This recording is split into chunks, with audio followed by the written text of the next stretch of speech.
Hello, everyone, and welcome back to English Pod. We have an advanced lesson for you today. My name is Marco. And my name is Catherine, and I'm very excited about this lesson, Marco.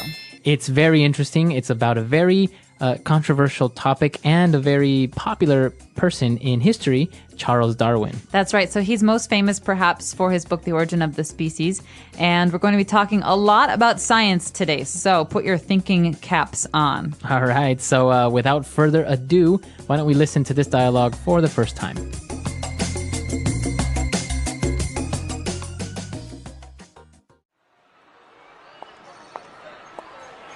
Man, it's been forever. What have you been up to lately? I've been busy preparing for my exams, not to mention all the term papers I've had to write. Same here. I'm up to my neck in work, but at least we've got summer holidays after finals. Where are you headed now? I'm going to my anthro class. We've been focusing on Darwin all term, since it's the 200th anniversary of his birth or whatever. I'm sick and tired of Darwin, Darwin, Darwin! What? Why? How can you not like Darwin? His work turned thousands of years of ideas about creation on their head. His theory of evolution revolutionized the fields of biology and anthropology. I don't like him. His theory of human evolution and natural selection is full of holes. It's not as solid as you make it out to be. Say that again and you'll make enemies with half of the academy, not to mention your professors. Furthermore, the explanation proposed by Darwin about the origin of the species and the process of natural selection constitutes a grand step towards a coherent understanding of the world and its very beginnings. I'm not minimizing his huge contributions to science. It's just that his theory reminds me of the conundrum of the chicken and the egg. What are you talking about? Which came first, the chicken or the egg? This is a classic logical problem, and I think it applies to Darwin's theory. How did the very first living organism come to be? Interesting. I think that question is better suited for my philosophy class. In the meantime, how about we settle this with a duel?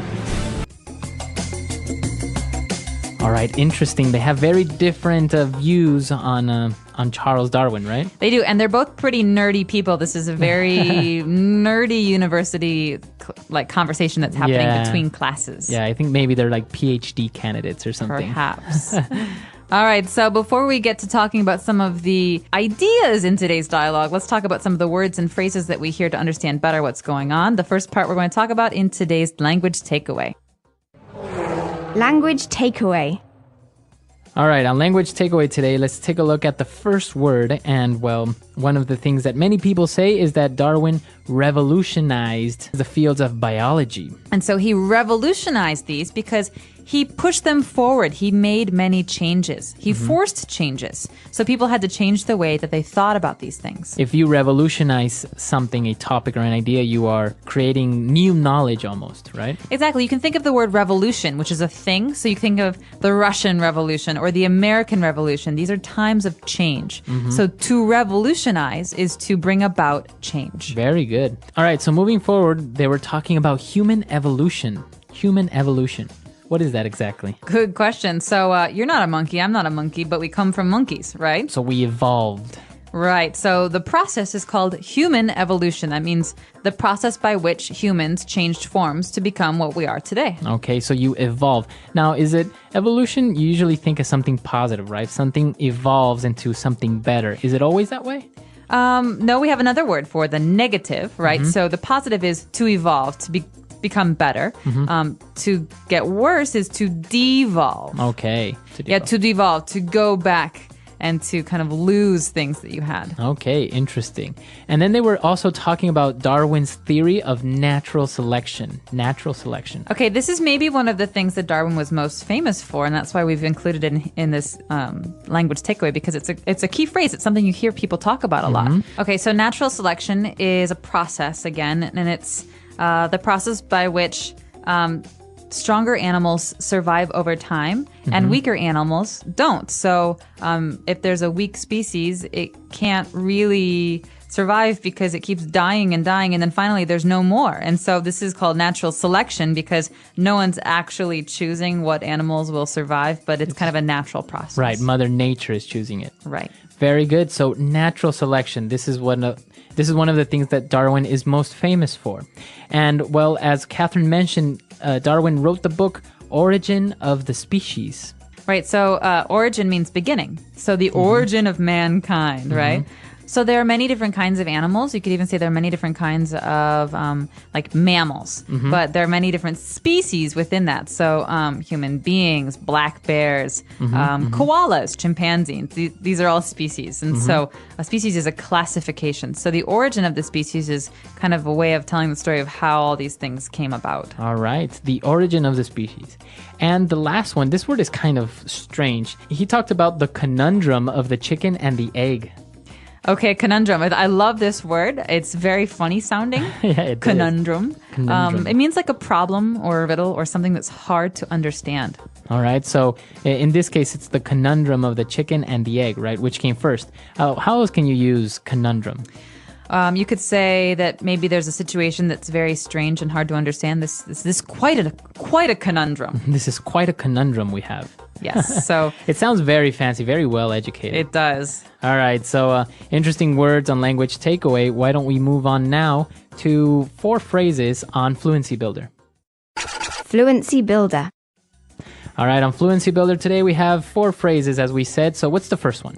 The first one is great. It's very visual. You say, I'm up to my neck in work. Or I'm up to my neck in papers to write. All right, so this means I have so much stuff to do that you could pile it up and it would come up to my neck. So I have as many papers that are almost as tall as I am. Exactly. And so I could say, I'm up to my neck in work. I have no more time to do anything. Sometimes people also say I'm up to here, and then they'll The point. they'll point at their forehead or somewhere around their head. I'm up to here with your nonsense. Exactly. So Right. this is a way of saying that I'm really busy. I'm really busy. I'm really tired of it. All right, and our next phrase is one that most mothers use. I'm sick and tired. Ugh, I'm sick and tired of all of your whining. Go do the dishes and don't complain. Right. So it always goes together. You are sick and tired. Right, and sick comes first. So I'm sick and tired of this. I'm sick and tired of your bad attitude. Okay. So and that means that you are.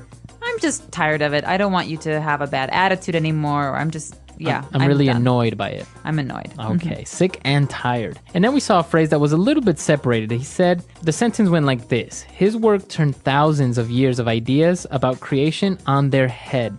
So to turn something on its head. Like you said, Marco, it's split into 2 parts.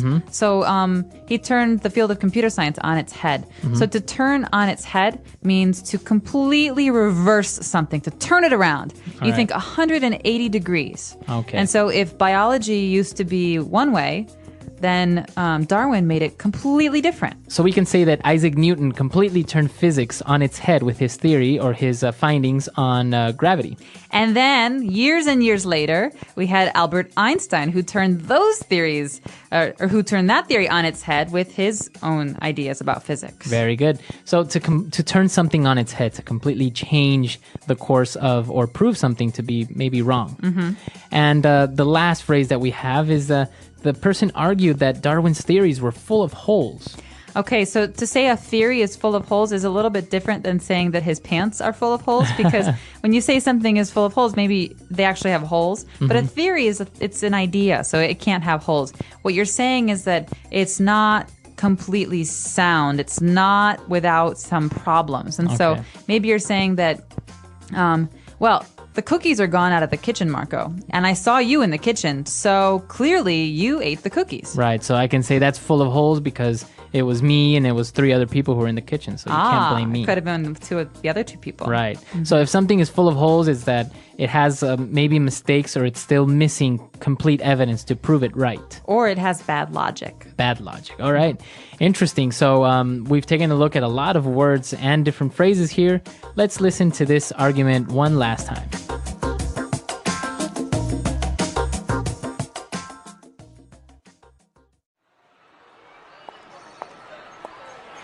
Man, it's been forever. What have you been up to lately? I've been busy preparing for my exams, not to mention all the term papers I've had to write. Same here. I'm up to my neck in work, but at least we've got summer holidays after finals. Where are you headed now? I'm going to my anthro class. We've been focusing on Darwin all term, since it's the 200th anniversary of his birth or whatever. I'm sick and tired of Darwin, Darwin, Darwin! What? Why? How can you not like Darwin? His work turned thousands of years of ideas about creation on their head. His theory of evolution revolutionized the fields of biology and anthropology. I don't like him. His theory of human evolution and natural selection is full of holes. It's not as solid as you make it out to be. Say that again and you'll make enemies with half of the academy, not to mention your professors. Furthermore, the explanation proposed by Darwin about the origin of the species and the process of natural selection constitutes a grand step towards a coherent understanding of the world and its very beginnings. I'm not minimizing his huge contributions to science. It's just that his theory reminds me of the conundrum of the chicken and the egg. What are you talking about? Which came first, the chicken or the egg? This is a classic logical problem, and I think it applies to Darwin's theory. How did the very first living organism come to be? Interesting. I think that question is better suited for my philosophy class. In the meantime, how about we settle this with a duel?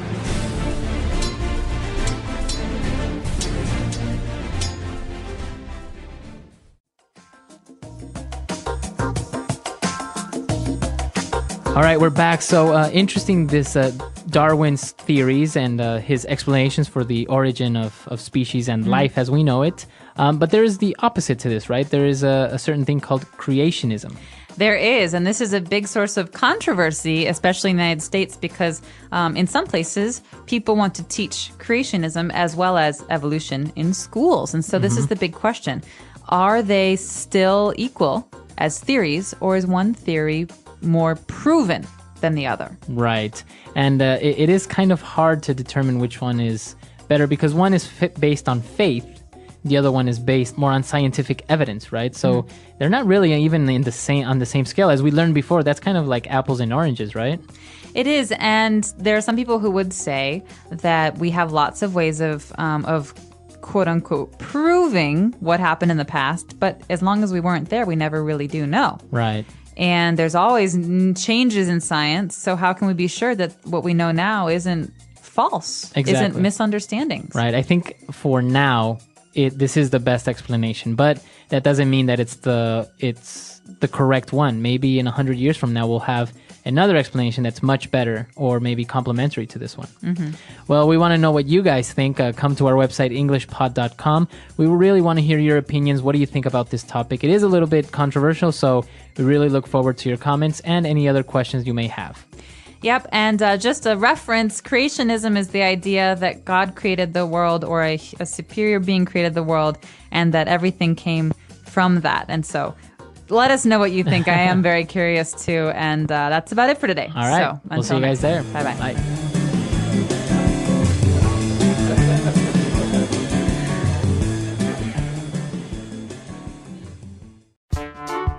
The English Pod Audio Review. Listen to the meaning, then say the vocabulary word. Bored or annoyed. Sick and tired. In a state of disagreement. At odds with. Logical and consistent. Coherent. To make something as small as possible. Minimize. Including many faults. Full of holes. A school that provides training in special subjects. Academy. A process by which the best creatures survive. Natural selection. A confusing or difficult problem. Conundrum. Let's try that faster. To make something as small as possible. Minimize. Bored or annoyed. Sick and tired. Logical and consistent. Coherent.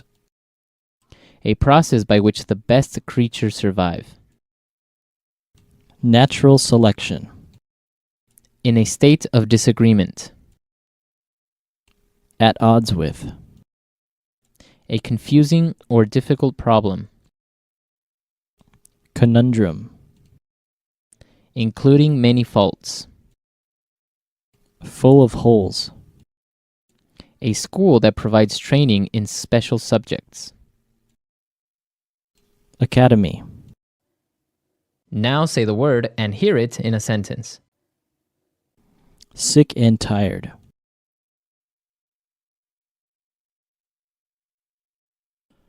I'm sick and tired of eating beans for every meal. Sick and tired.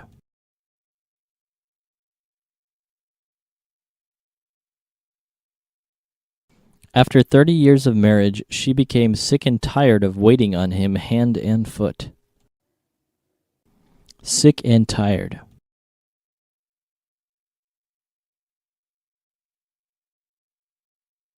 We are sick and tired of corruption. We demand change now.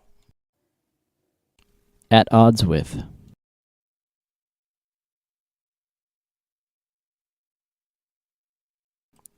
The professor's opinions were often at odds with his students' views.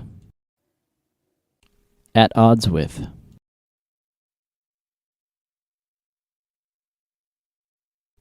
The president was often at odds with Congress. At odds with.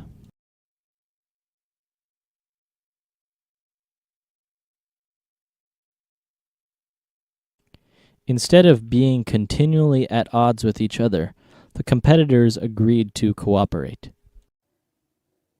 Coherent.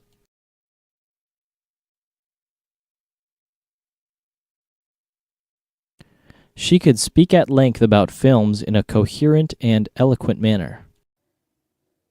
Coherent.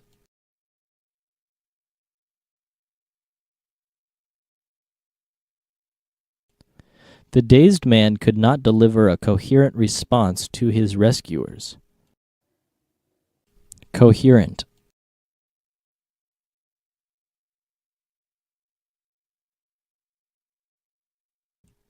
This report is confusing and entirely incoherent.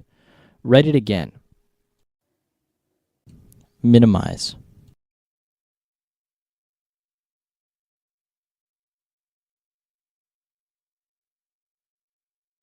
I don't want to minimize your contributions to this company, but you must admit that idea was not yours. Minimize.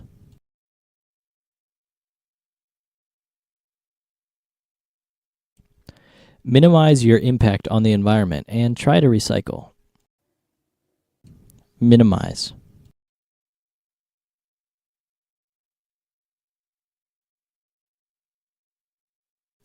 During the interview, she minimized her weaknesses and emphasized her strengths. Full of holes.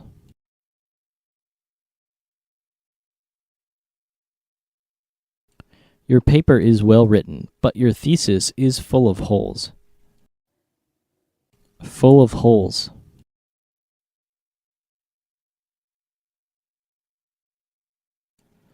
We need to buy a new bucket. This one is full of holes. Full of holes.